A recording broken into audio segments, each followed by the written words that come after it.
The earth cracked open without warning.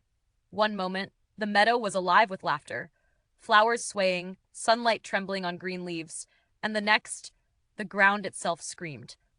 From the wound in the world rose a chariot of shadow and iron, drawn by immortal horses, their hooves striking sparks against reality. And in a heartbeat, Persephone was gone. She had been gathering flowers, fingers stained with pollen, mind drifting between childhood and something not yet named.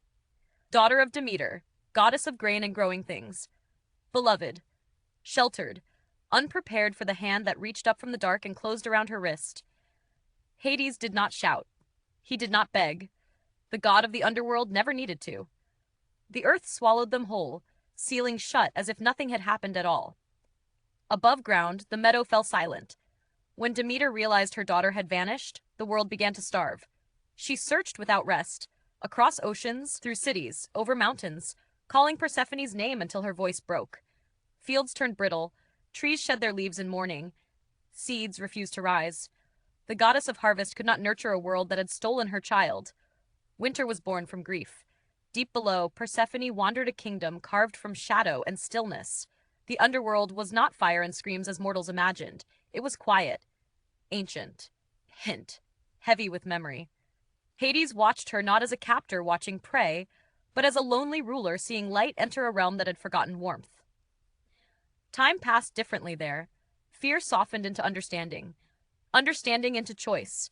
When Zeus finally intervened, when the starving prayers of humanity grew too loud to ignore, Hades agreed to let Persephone return.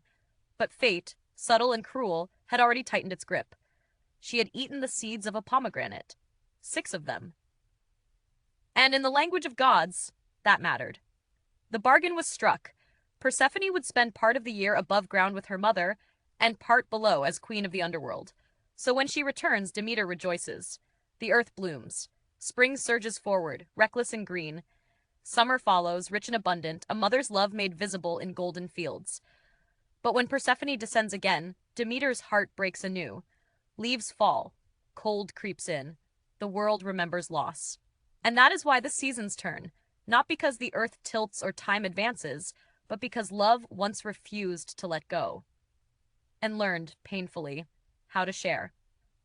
If this story moved you, please like, share, and subscribe, and tell us in the comments which myth you'd like to hear next.